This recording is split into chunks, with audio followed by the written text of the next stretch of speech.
ہیں، اپنی شریعت کو بھی تبدیل کر رہے ہیں. ثم یقولون ھذا من عند اللہ، تورات خود لکھتے ہیں، اپنے من مانے مسئلے اس میں شامل کرتے ہیں، خواہشات نظریات کو تورات کا نام دیتے ہیں، پھر کہتے یہ ہیں ھذا من عند اللہ، کہ یہ تو اللہ کی طرف سے بنائی ہوئی ہے. اور کیوں ایسا کرتے ہیں لوگ؟ لیشتروا بہ ثمنا قلیلا، تاکہ اس کے ساتھ وہ دنیا کا تھوڑا سا ساز و سامان، کچھ مال و متاع حاصل کر لیں. چونکہ یہ لکھتے تھے نا، اور پھر لکھ کر تورات کو بیچتے بھی تھے، تو اس پریس سے بھی، یعنی طباعت سے، یہ جو چھاپتے تھے، اس سے بھی ان کو پیسہ ملتا تھا. پریس کا طریقہ یہ تو نہیں تھا جو آج کل مارکیٹوں میں چل رہا ہے، اس وقت ہاتھ سے ہی لکھتے تھے، ہاتھ سے لکھ کر پھر آگے بیچتے تھے.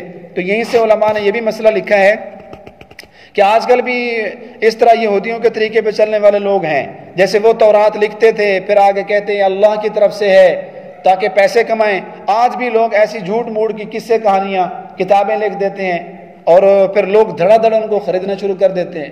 جیسے 10 بیویوں کی کہانی مشہور ہے، حضرت فاطمہ کی کہانی، امام جعفر صادق کی کہانی، لڈو تقسیم کرو، پتہ نہیں کیا کچھ اس میں جھوٹ موڑ کے قصے لکھے ہوتے ہیں، اور لوگ ان کو صحیح سمجھ کر ان پر یقین کر کے ان کی خرید و فروخت بھی کرتے ہیں، اور پھر اس پہ آگے عمل بھی شروع کر دیتے ہیں. حالانکہ چاہیے ان کو کہ وہ ٹھوس کتابیں لیں جو صحیح جید مستند علماء کرام کی لکھی ہوئی ہیں. اس لیے کہتے ہیں علماء کرام کی کتاب خریدتے وقت یا پڑھتے وقت پہلے مصنف کو دیکھنا چاہیے کہ یہ کس مصنف کی کتاب ہے، اس کو لکھنے والا کون ہے، اس کو چھاپنے والا کون ہے. آج کل تو یہ ملحد قسم کے لوگ اپنی طرف سے بعض دفعہ ساری کتاب ٹھیک ہوتی ہے، لیکن اس کے اندر وہ ایک چھوٹی سی ایک غلط اپنی خواہش یا دین اسلام کے خلاف کوئی تعریف شامل کر دیتے ہیں، عام بندے کو احساس تک بھی نہیں ہوتا.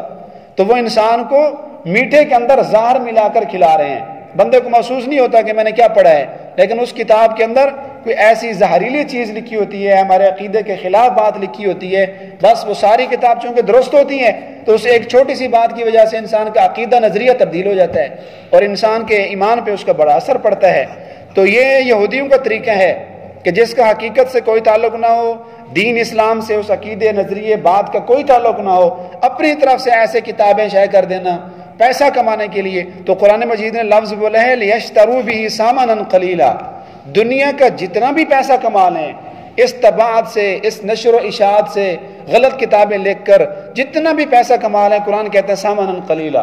اللہ کے ہاں تو یہ بہت تھوڑا ہے، اس کی تو اللہ کے یہاں کوئی وقت نہیں ہے. فویل لہم مما کتبت ایدیہم، بس ان لوگوں کے لیے جو اپنے ہاتھ سے کتابیں لکھ رہے ہیں ان کے لیے ہلاکت ہے. یہ ایدی ہاتھ کا لفظ برائے تاکید ہے، ورنہ لکھنا تو ہاتھ سے ہی ہوتا ہے. تو اللہ نے تاکیداً فرمایا یہ جو اپنے ہاتھ استعمال کر کے جھوٹ موڑ کے قصے لکھتے ہیں، اپنی خواہشات کے مطابق تورات لکھتے ہیں، ان کے لیے ہلاکت ہے. وویل لہم مما یکسبون، اور یہ جو کچھ بھی کر رہے ہیں نا، جو کچھ بھی کما رہے ہیں، اس کے بدلے بھی ان کے لیے وائل ہے، ہلاکت ہے. یعنی تورات میں تعریف کر رہے ہیں، موسیٰ علیہ السلام کو پریشان کر رہے ہیں، اللہ کی نافرمانیاں کیے جا رہے ہیں، تو ان سب کے بدلے اللہ نے ان کے لیے آخرت میں بہت بڑا عذاب، وادی وائل تیار کی ہوئی ہے.